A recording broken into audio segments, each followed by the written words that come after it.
Welcome to Still Talking Uncut. I'm your host, Big Easy, joined by co-host Master Distiller Sean Rigsby, who didn't make it to Doug's Jar release.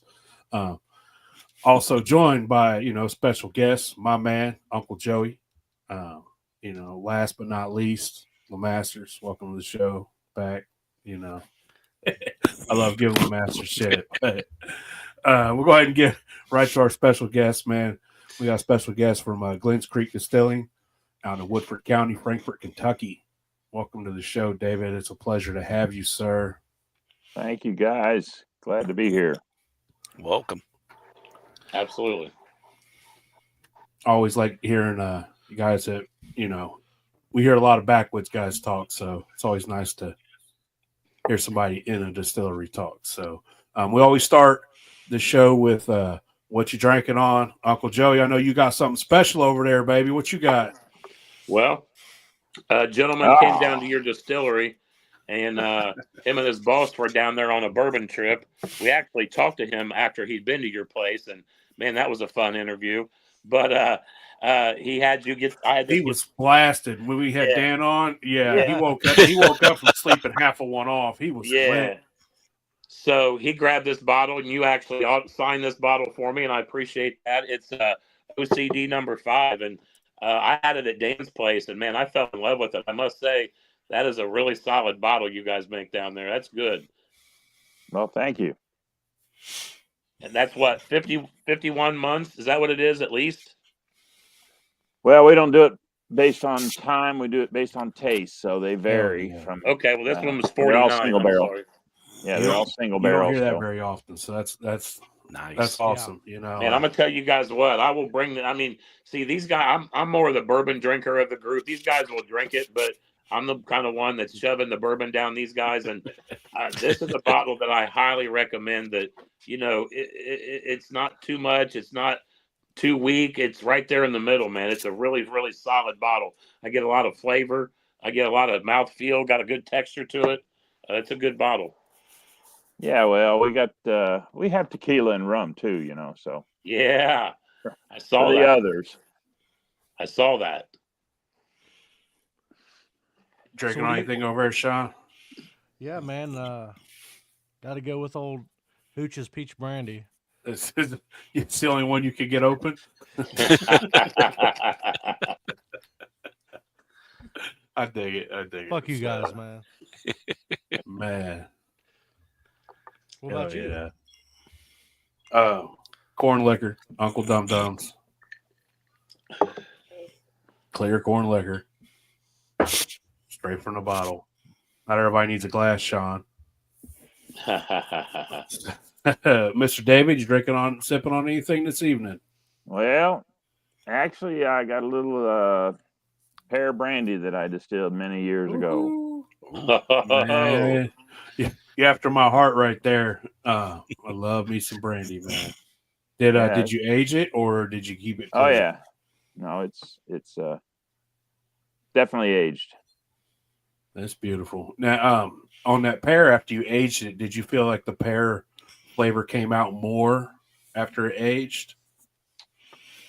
You know what? I don't remember. It's been a long time. All right.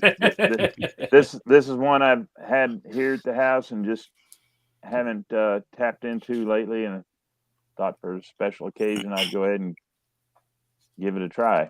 Well, we appreciate that. Yeah, we appreciate you breaking good. that out for us. Yeah, these guys are big brandy lovers. So when you said brandy, it actually all of us.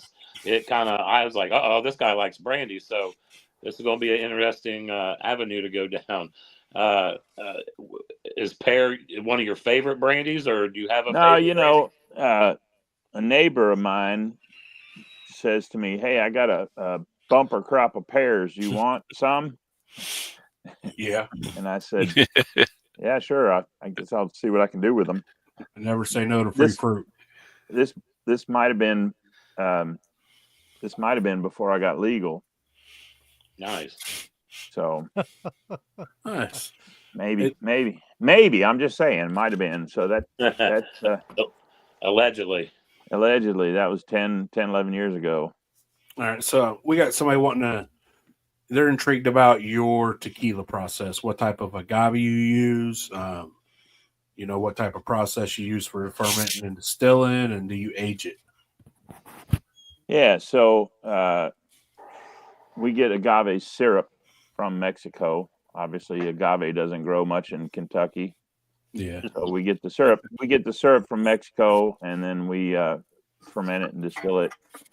Pretty much the same way we do all the other stuff, the bourbons and so forth. We can get into the distillation, but then we have the three different grades. So, you know, Blanco is not aged, Reposado is traditionally 6 to 12 months, and then Añejo is 12 plus months. And so we've got, that's a hard one. That's a hard one to keep in stock because of the, you know, those aging limitations. So if I distill it, put it in a barrel, and then it goes, you know, 8 months, well, that's going to be a Reposado. But if it goes 13 months, then it's, you know, technically going to be Añejo. So we don't always have all of those in stock. It just depends on, you know, and I don't distill tequila year round. It's more, usually I try to do it in the summertime. So, So before we get too far ahead of ourselves, tell us how you got into this. You know, I mean, yeah, just Childhood thing, family tradition, something you picked up as a kid, you know, or you, no.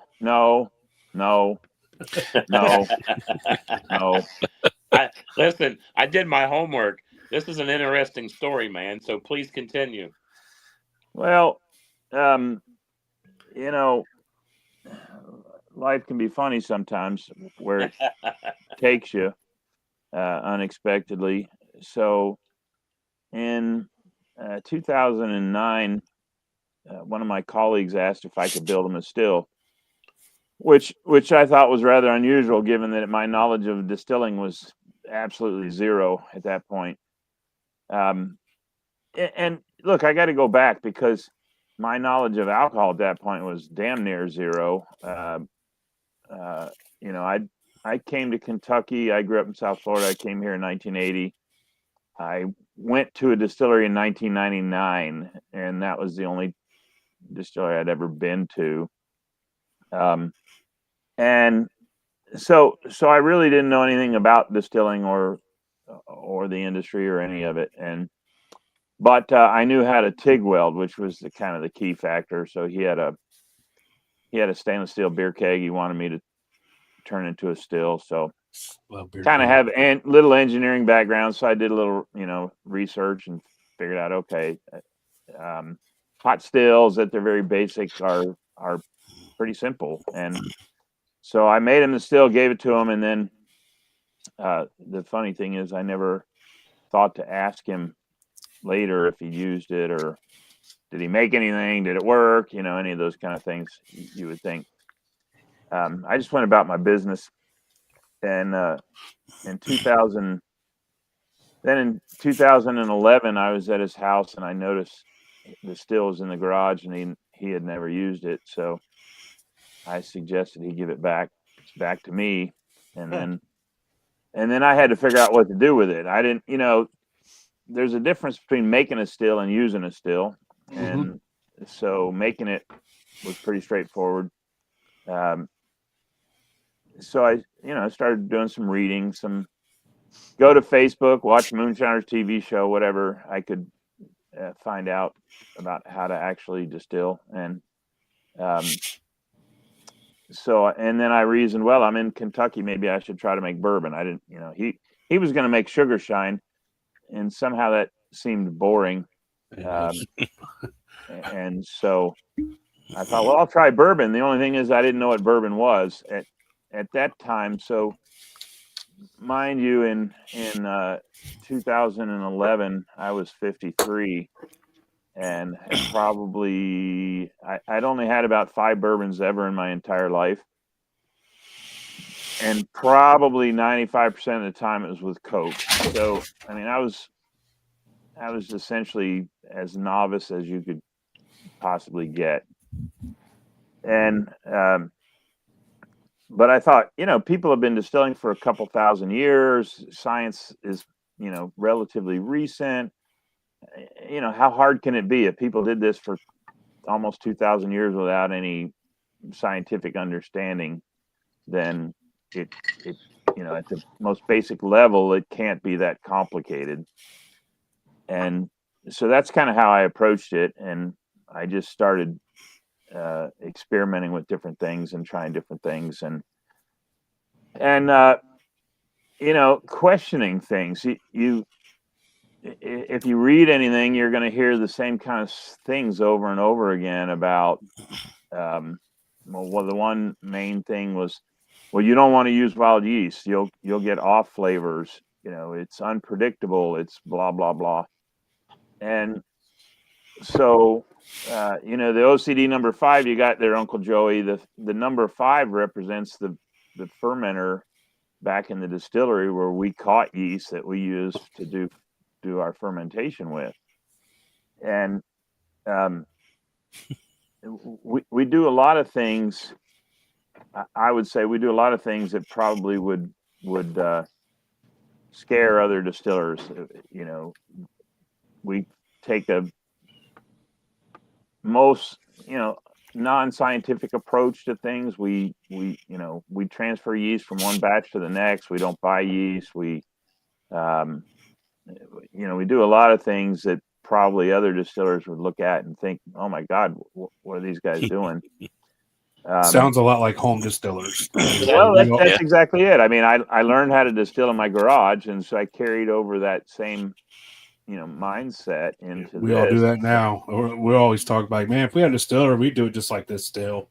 We would still do it like this. Hell, I mean, the first time I tasted some of my own distillate, it was a little bit of a surprise. I mean, I'd never had anything directly out of a still before. I'd never had any spirit that didn't come from a column still. I mean, I really had very, very little reference point to anything, and so but I enjoy experimentation and discovering things like how much difference does the water make, how much difference does the yeast make, how much difference does the mash bill make. All these things you hear at other distilleries that they proclaim are what makes them unique, special, and different. And so I was just having fun. I was just doing a lot of experimentation, trying to find out, so is it really the limestone filtered water in Kentucky? Because, we're probably the only place on the planet that actually has limestone filtered water. I mean, you guys are in Ohio, aren't you? I don't think there's there's no limestone up there. I mean,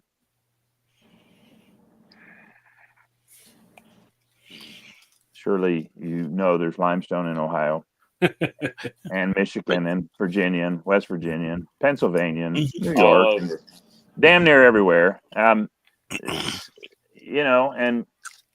so anyway, it was just a big experiment, really. And then I was also toying around with the whole question of age. And on one side of the equation, you'd hear the industry insiders saying you just really can't,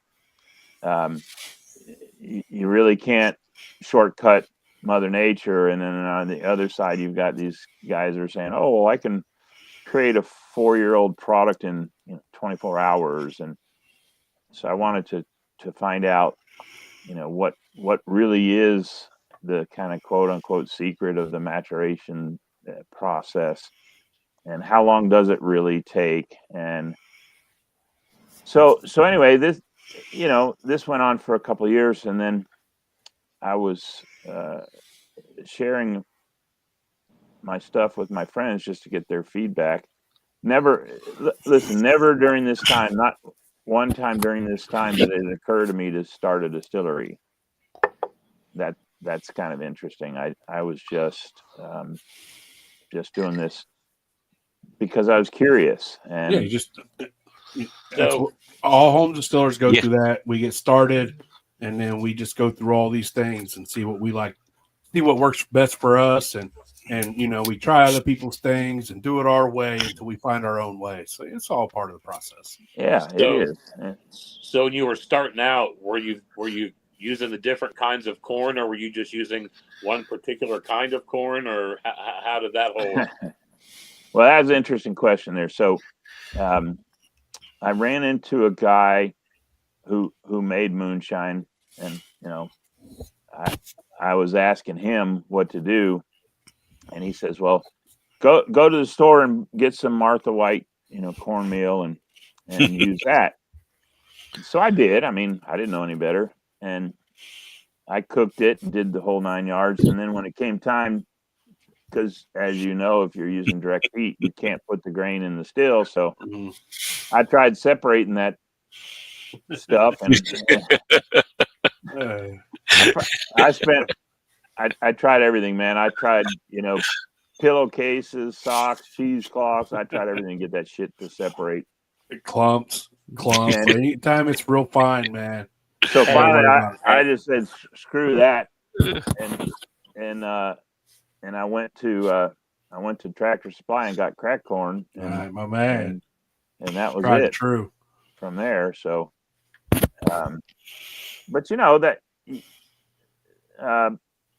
people ask me all the time about trial and error, and I said, look, when you're learning something, you try something. If it doesn't work out, I don't call that an error. I call that learning. Yeah, right. And, there are no failures. There's just I've heard all these guys say that. Absolutely. And if you don't like the way it turned out, try something different. Experiment, and that was the fun of it.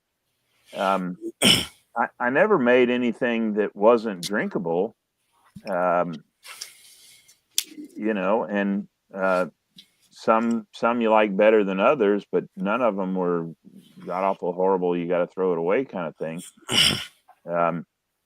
And if I encountered somebody, I encountered a guy one day. He said, "Well, you should try Welch's grape juice."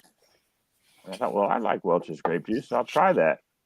So I fermented Welch's grape juice. One lesson I learned there is definitely don't add any sugar water to that after it's fermenting, because it comes out of there like a geyser. Grape juice went everywhere. It was quite a mess. Learning experience. Yeah. So anyway, this went on, and somebody I knew in 2013, he said, "Hey, I know real cool old distilleries for sale," and I was intrigued at that point. And when you do a little research on Old Crow, the history of the brand, the place, the person, Dr. James Crow, that's when it became, an idea to start a distillery. And my past career, I was a consultant for 25 years and worked with organizations and did a lot of planning and preparation type activities. So, I knew going into it when I made a business plan, you if you're going to do a smart business plan, you better underestimate your revenue and overestimate your expenses, and plan for things aren't going to work out, and so on and so forth. But of course, when you're planning into the future, there's always things you can't anticipate. You just don't know, and that's all part of it. So I put together a business plan and started calling banks to see whether they would lend me some money. And bankers are kind of funny. They tend to be risk averse, and they don't want to lose the bank's money. So, you go in and start talking to them, and they start asking the questions like you did, Big Easy. So, was it in your family? Did you work at another distillery? Was it a lifelong passion? And you just say, well, no. And then you can see them, preparing how they're going to tell you no. And so I got turned down a lot of times. And you'd have to see the condition of the property too. So you show them, hey, here's the place I want to buy, and it's been abandoned for 30 years, and it's in pretty rough shape. And so all those things, they just aren't inclined to lend you the money, and so deck's always stacked against you. So you just gotta make your own luck sometimes. Well, and they got a lot of competition down there too. So yeah. So I was watching a video earlier, and you were filling a like a 300-gallon tote. So basically, what you were doing, you were pouring used still beer into the tote when you were remashing in, and then you were adding the rest from there. Explain to people essentially why you were doing that. Well, I'm not sure what you're talking about. Was you making a sour mash? Yeah, he was. Okay. Yeah, he was using the you're sour mash. Okay, reusing your back set to make a sour mash. Yeah. Okay. Well, so you saw the video where I was emptying what we call the cooker. Other people call it a mash tun or something like that. We just call it a cooker. Into the IBC totes that we use for fermentation. So we, we, like a lot of distilleries, probably we have our own terminology, and we just say, look, we're going to drop the cook. Okay. So we call it the cook. The cook is you fill it up with X amount of water, you heat that water to boiling, and you add the corn, and then you let that sit until usually about an hour and a half. We turn off the heat and let it cool down. Once it reaches the certain temperature, then we drop the cook, and at that point we add either the rye or the wheat, depending on what recipe we're making. And then we let it cool down some more till it gets to the barley temperature. And but we put the setback in there when we first drop it. So that's for those of you who don't know, setback is what's left in the still after you finish the distillation. And we collect that in a tank and then use that to go in there. So what that does, that liquid coming out of the still is a fairly low pH, and so that's gonna drop the pH of that mash down to somewhere around 4.5 to 5 pH, and that's a pretty acidic mixture. That's then you don't have to worry about microbial growth for the most part, other than the ones we want, the bacterias and the yeast that are part of the process that we want. But I just say it's kind of interesting because my previous life, I worked with industry and I worked in manufacturing, and as a process engineer kind of person who really the focus was how to control the variables in a process. And when I came into distilling, I realized, boy, there's just a whole shitload of variables in this process that you really don't have much control over. Distilleries talk like they do, and I'd say, well, you don't have much control. Even if you grow your own grain, you don't have control completely over that. And if you're open fermenting, you're inviting other yeasts and microbes to join in that party. And we invite lactose in our corn all the time. Yeah, and leave it open and let it get infected. If you're using a pot still, you understand that's highly variable, and depending on how you set it up and run it, you're going to get something different. And it's even if you run it the same 10 times in a row, you're going to have 10 different outcomes. Right. It's never expect the same thing twice. Right. So Similar, but never exactly the same. What size still are you guys running there? Well, that's a lesson learned too. So our stills are basically repurposed stainless tanks that I am able to acquire for a good price, and then we build the stills ourselves based on Nice. what I learned in my garage and all the different modifications I made along the way, and we keep them pretty simple. There's as many ways to configure a still as there are people distilling, and You're right. and there's no right or wrong way. The question I would ask is, what are you trying to make? Are you trying to make a neutral spirit? Well, then you're going to go this route. Are you trying to make a flavorful spirit? Then you're going to kind of go this route. It's like And- fixing a car, man. There's a tool for every job. Exactly. And if you got the right tool for that job, it's gonna make your job a whole lot easier than trying to use a hammer and a screwdriver. Yeah. Pliers for everything. Yes, that's me. Give me the vice grips and a hammer. It So, ain't you fun. know, Change the world. Channel What- hammers. Sean What, don't have any. what I finally came to in the garage was, the basic still, the pot, and then we use two doublers or thumpers or retorts or whatever language you want to use, and then the spirit, the final spirit doesn't have to be redistilled. It's ready to go. You can put it straight into a barrel, and that just saves the trouble of, well, I got to run X number of stripping runs to do a finishing run and blah blah blah. That's And all I've time and money. I've done it both ways, and it's not that one's better than the other. One is, what we're doing, there's trade-offs. It might take a little longer to get it heated up and started and running, but at the end of the run, you've got something that you can put directly.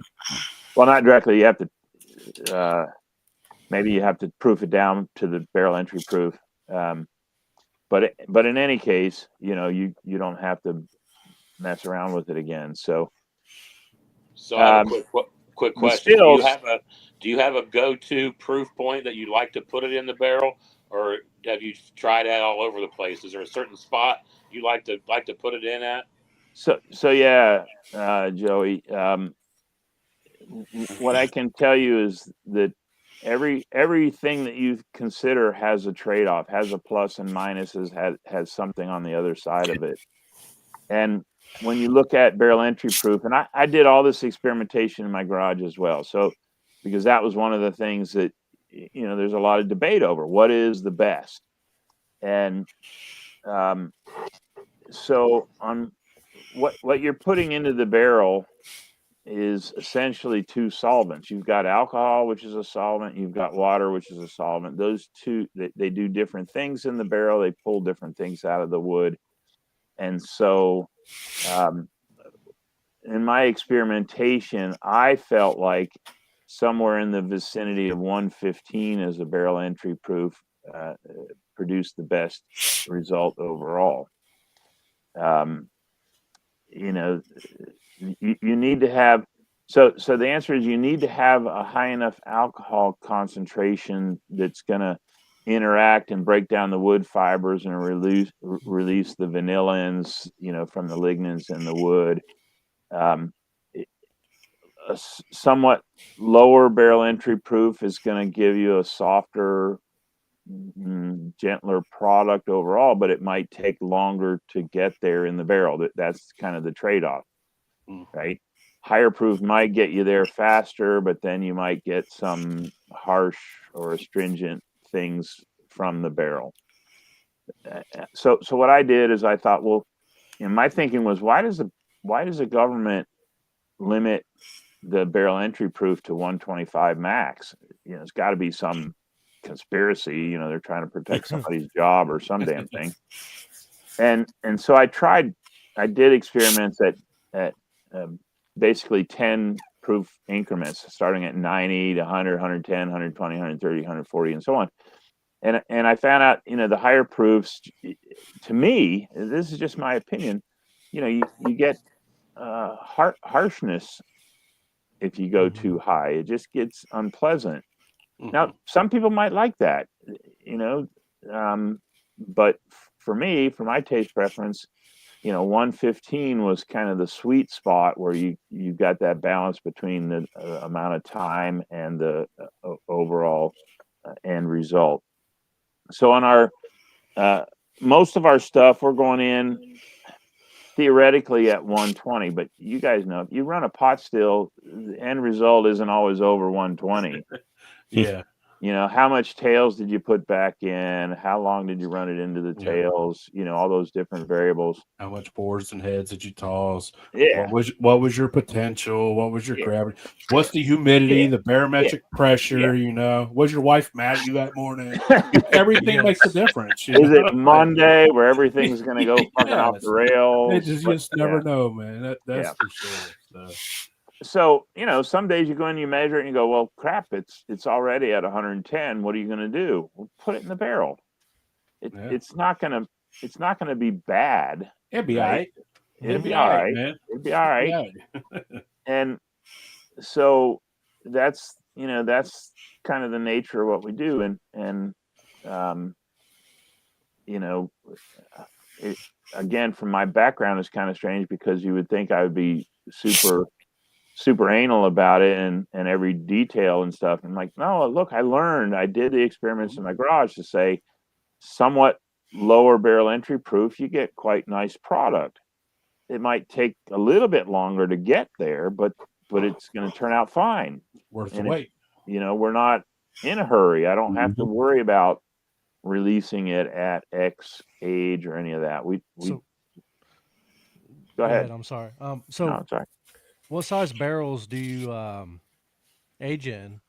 Well, I did all that experimentation too, to try to find out, does a small barrel age more quickly and so forth.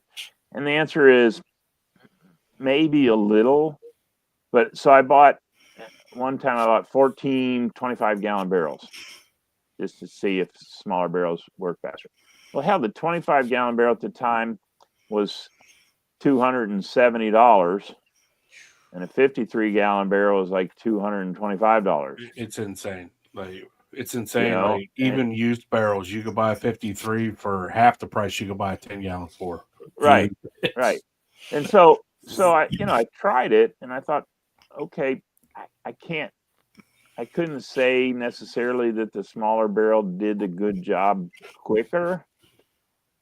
I just couldn't justify that additional cost.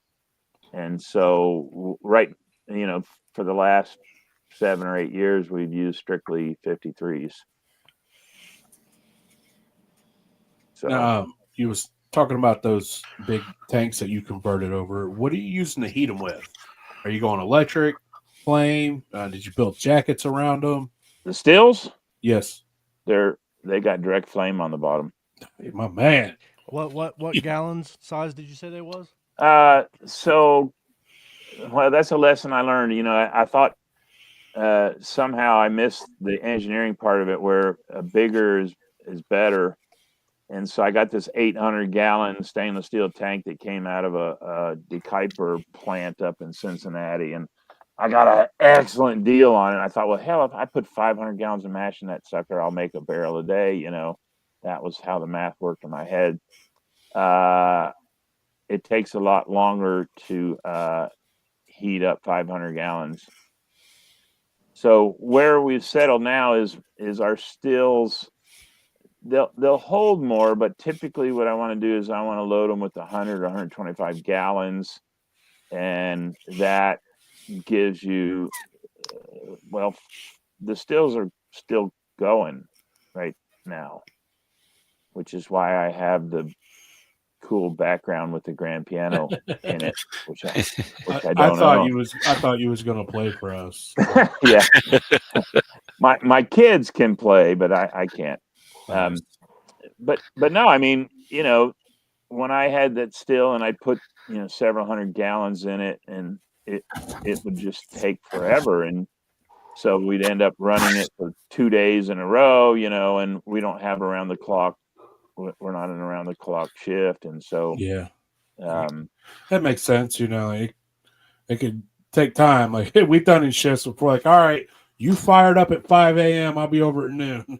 Yeah. Well, it's my feeling is, so the stills I have now, typically I put either 100 or 125 gallons in them, and you're better off to have 4 125 gallon stills than, one 500 gallon still, just because of the length of time it takes to run.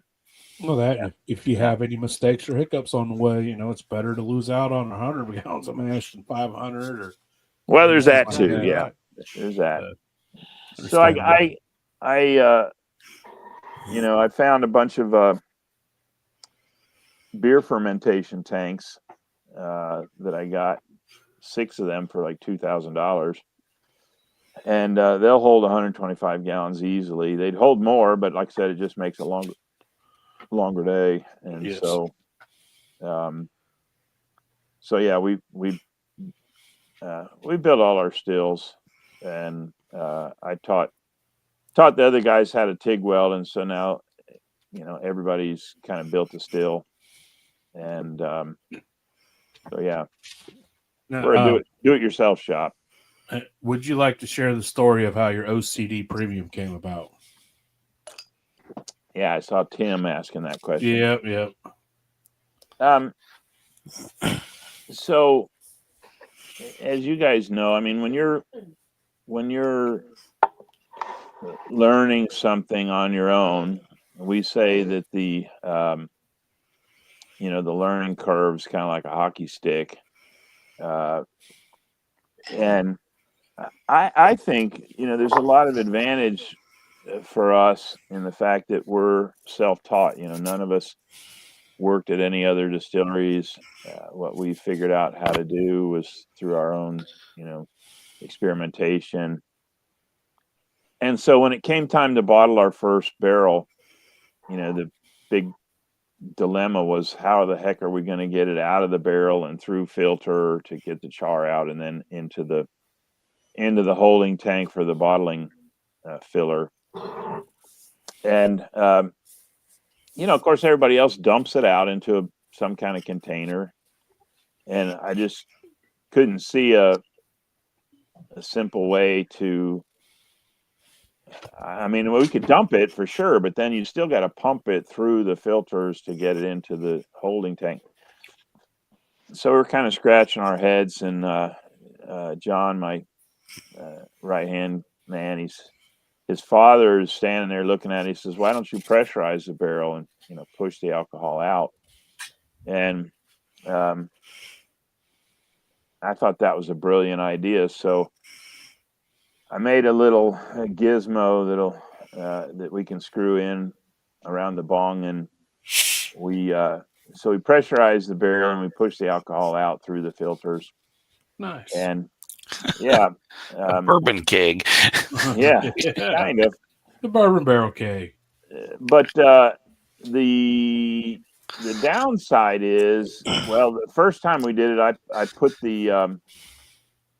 the tube all the way to the bottom, thinking I was going to suck up every drop, right? And then I discovered that you suck up all the char and clog the filters. And so then we said, well, okay, let's try this. Let's shorten the tube. And then that worked, but that leaves something in the barrel. And so I was thinking, what am I going to do with that stuff in the barrel? Well, I always revert back to what I learned in my garage, which I didn't have a filtration system in the garage.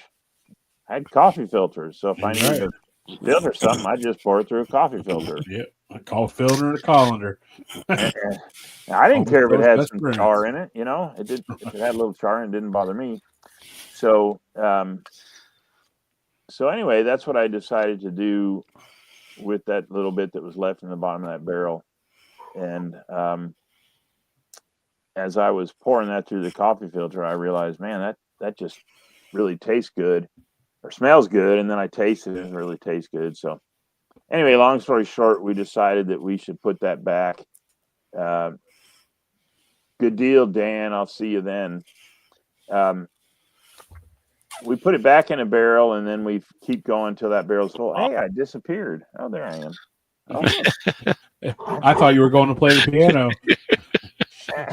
Maybe. No, I'm Beam me up, Scotty. So when you proof your different alcohols down, do you have a certain proof in mind, or do you proof based on how it tastes? After aging? Well, just in general, like, you know, when you're proofing down, do you have certain proofs in mind, or is it or it's just more like flavor, kind of like how you age? You said you age by flavor. Do you do your proofing down by that also? Yeah. So I'd say it's more, after some period of time, what we started to notice was that the sweet spot for most people, I'm going to say, is between 100 and 110. Okay. And so we don't try to hit any set number. It's more like, so John does a lot of the bottling, and we did a barrel the other day, and he gets it all set up, and then he comes over to me and he says, well, it's already 102.6 coming out of the barrel. And I say, okay, well, then just leave it as is. Yeah. Right. Or he'll come and he'll say, well, this one's 118.5 or whatever. I'll say, well, why don't you try to get it down around 108? And it, for us, again, this is one of the steps that for us is not real scientific. Okay. I mean, so what we do is we pump the barrel into the holding tank, and then you look down in there and you go, oh, that looks like maybe 40 gallons. We don't weigh it. We don't have a specific measure. You kind of eyeball it. And then you go to the proofing calculator and you go, well, I got 40 gallons at 114. And I want to try to get it to 108. So that means I got to put, whatever, 30 gallons of water in it or whatever. Mm-hmm. And so you put 2 in it because you don't want to go too low. Right. And then you measure it again, and then you make it. Does that, yeah, it's sort of like I'm still in my garage. Understandable. If it ain't broke, don't fix it, Now, I just bought and have not yet received one of those Anton Par handheld proofometer things. One of them big money things? Yeah.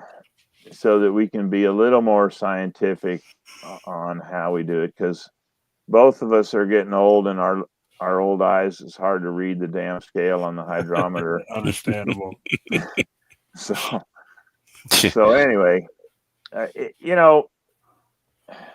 don't know. It sounds bad, but I'm not all that caught up on trying to do anything a certain way or the same way or whatever, The only expectation I have is that everything that we put in a bottle, we think at least, tastes good. Mm-hmm. And the fact of the matter is, when people taste it, some people are going to like it, some people are not. That's just the way it is. That's how it is with anything and everything somebody makes. Yeah. It ain't got to be for everybody, but it's going to be for somebody. So, especially the person that's making it, because they're going to make it how they like it, generally. Yeah. Yep. Well, I did have you had Pat Heist on your show, and it was Pat's recommendation. I met him, years ago, right when I first started, and his recommendation was, well, you might as well distill something that you like, because there's, and then he said, I'm not worried about selling the first bottle. It's the second and third and fourth bottles that anybody will maybe try something once, but the benefit is, people come into the distillery, they get to taste it first. the only other way, like what Uncle Joey got, is somebody picks it up for him or gifts it to him or something, and then they decide that they like it. But you come to the distillery, you get to taste it, and if you enjoy it, then you can make a decision whether you want to purchase it or not. And so that now that we've been around a while, I think most people know that if they pick up a bottle of OCD at the store somewhere, that they'll probably like it. It might be a little different than the last one that they had, but that they'll like it just the same. So, are you in Ohio? Do you sell in Ohio? that we'll start in Ohio on the first day of never. Damn. That sounds like Ohio. Well, Yeah, it's Ohio. This is what I'll do. I'm going to spread the word and let as many people as I can try this, because this is a really good bottle, and I feel like it needs to be shared and enjoyed by people that enjoy good bourbon. So anybody watching or listening, make the trip to Frankfurt and go see Dave down at Glens Creek and get a bottle, because it's remarkable. It's really good bourbon. Well, let me just clarify this, because I don't have anything against Ohio. There's two things about Ohio that are problematic for a small distillery. One is you're a pretty populous state. You've got several major metropolitan areas, and you've got a lot of people. And when you're using pot stills like we use, we just can't make enough to supply big markets. Yep. And the second thing is you're a control state, and those are especially problematic for small distilleries. And so it's not that I don't want to be in Ohio. It's just that when you look at the situation, I'd say, look, we can't supply states like Illinois, New York, California, Florida. Those markets are just too big for what we are. Ohio don't help, man. They don't want you here. They don't want nobody here. Yeah, they just want what they got. So it's nothing personal. It's just the reality of what we're doing. We distill, depending on the mash bill, 0.8 to 1 barrel a day, and that's going to average around 200 bottles, and it just doesn't go very far. And it's not, people don't understand. I said, well, it's not that we don't want to grow. We've grown 500% from when we started. And the issue is, for every barrel you put away, you have to pay for it. Right. It's not just like, oh, I'm going to start making 20 barrels a day or 100 barrels a day. Well, where are you going to get the money to pay for those barrels?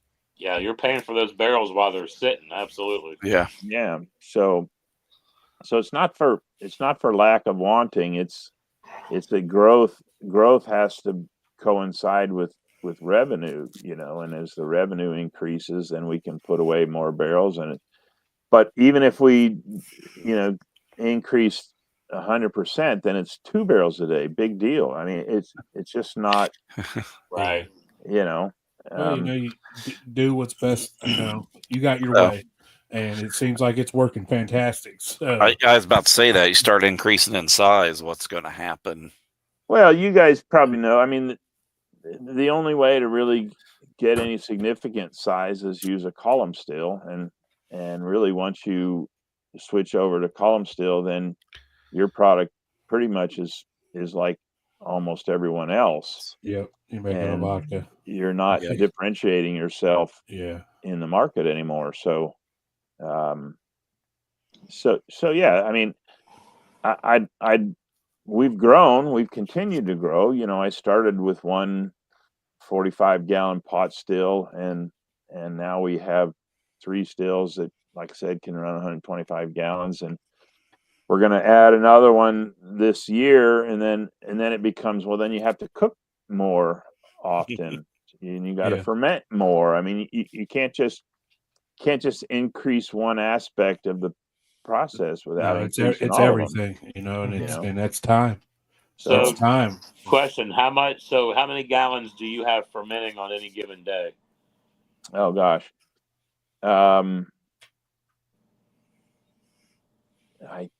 think there's 24 think we got 24 totes. There's so many of them around now. There's 24 totes. Each of them hold 200 gallons. Our fermentations tend to be longer than typical. A lot of big distilleries do a 3-day ferment or a 5-day ferment, and I've got some that go almost 20 days sometimes. We just don't try to control that or regulate that. We don't need to.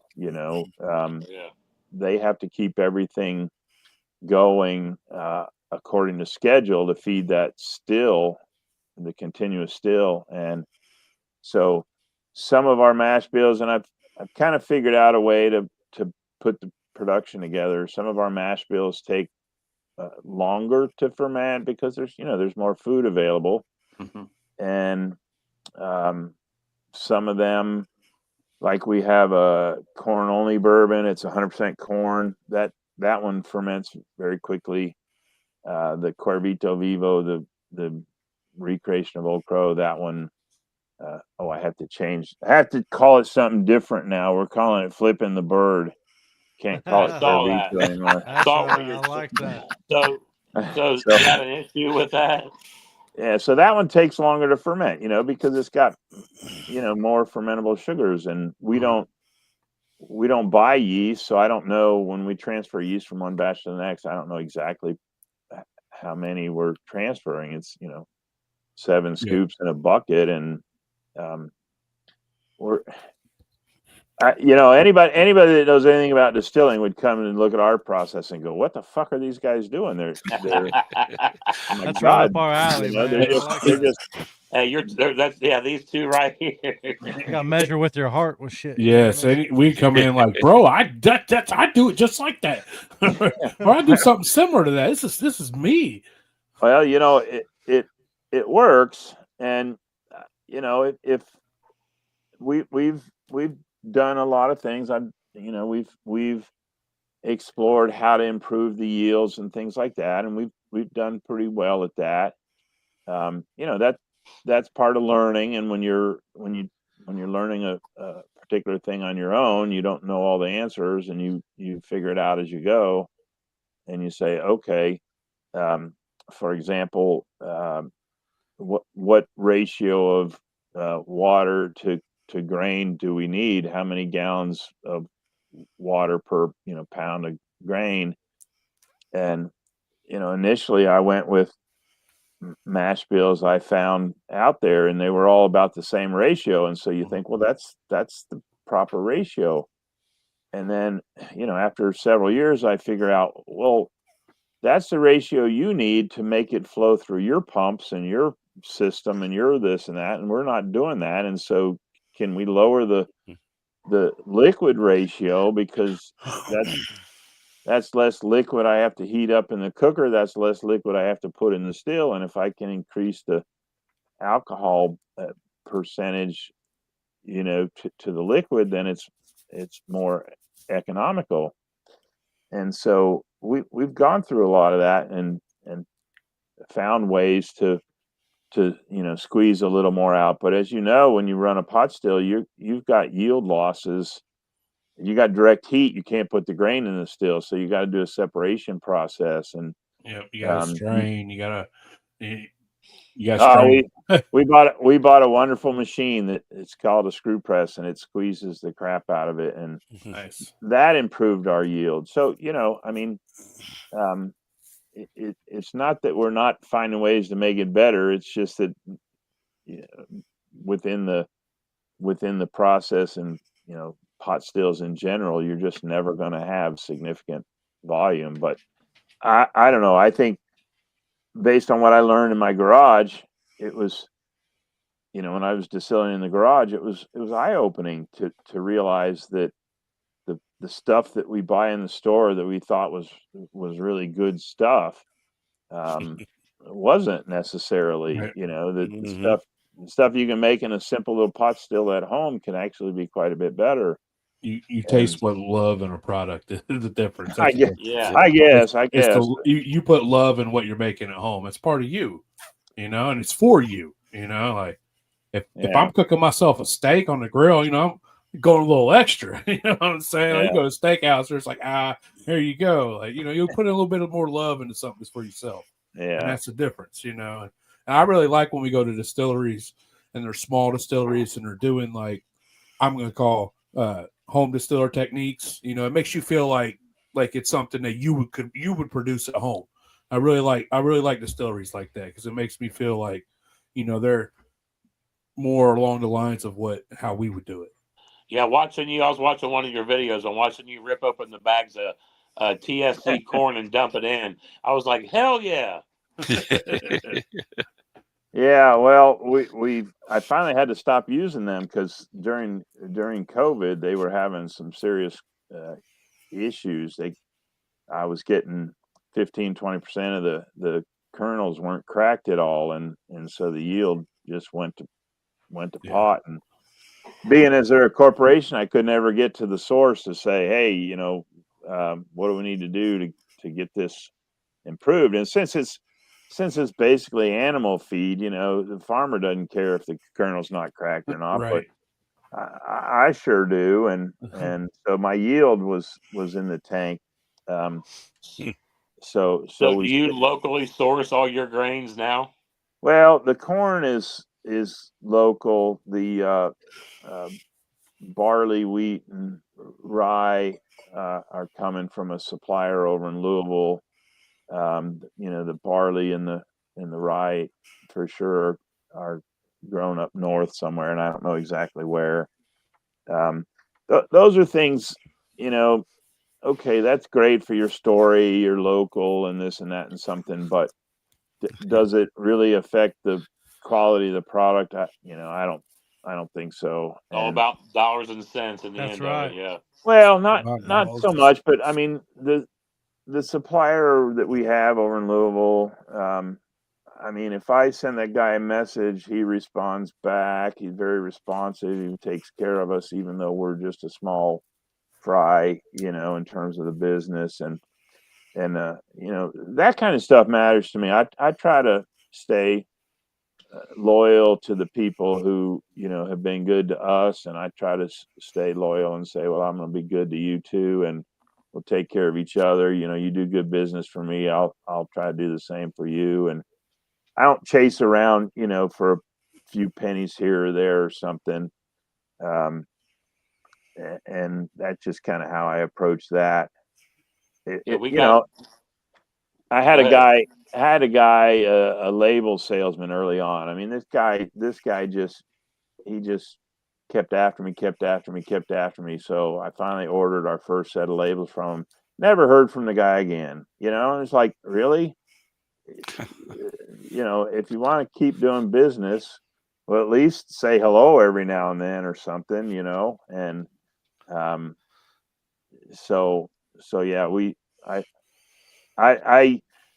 was probably Tractor Supply's best customer. I was buying almost 90 tons of corn a year, and probably would be a lot more now. But I just couldn't afford the amount of loss of alcohol was more than the cost of corn.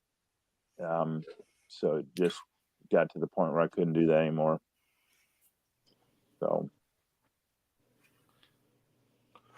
well, we've been on here almost an hour. I think we've kept everybody here long enough. David, I got to say, that's about as quiet as I've ever heard you guys. Well, hey, when we like to listen, That's right. Hey, I was absorbing. Thank you. Yes. Okay. So you're there Monday through Friday, every day of the week, doing what you do? We're there 7 days a week. If you come any other day, you'll miss us. Well, I have a weird work schedule, and I have random days off through the week, but I don't like the cold. So once we get a little warmer weather, I'm gonna come pay you a visit, sir. Well, we will certainly be there. You just reach out and let me know. We'll set up something. Yeah, nice I'm sure for you. we'll all make a day trip Yep. down there. Yeah, I was gonna trip. say, Big Yep. Easy's good for a road trip. These I'm two down we'll for see. Yeah, Sean won't come, but yeah. And listen, anytime you'd like to come back on, you've got rum, you got other stuff we can talk about on Yes. another adventure. Love Well, to you hear know, about all that stuff. this was kind of a quick thing here. I know. I mean, maybe next time I could be able to supply you with some samples we could try out while we're talking. My man. Road trip. Road Yeah. trip. Road trip. Road trip. But anyways, David, like, man, I appreciate listening to you speak, man. Your knowledge is unmatched. Keep doing what you're doing. Like Uncle Joey said, if you get down in Frankfort, Kentucky, you got to stop at Glens Creek Distilling, man. You'll be glad you did. Yeah, just make Van's sure. going down. I got to put this out there because I don't know. Sometimes GPS takes people to our next door neighbor, which is Jim Beam, and then they see a sign that says no tours.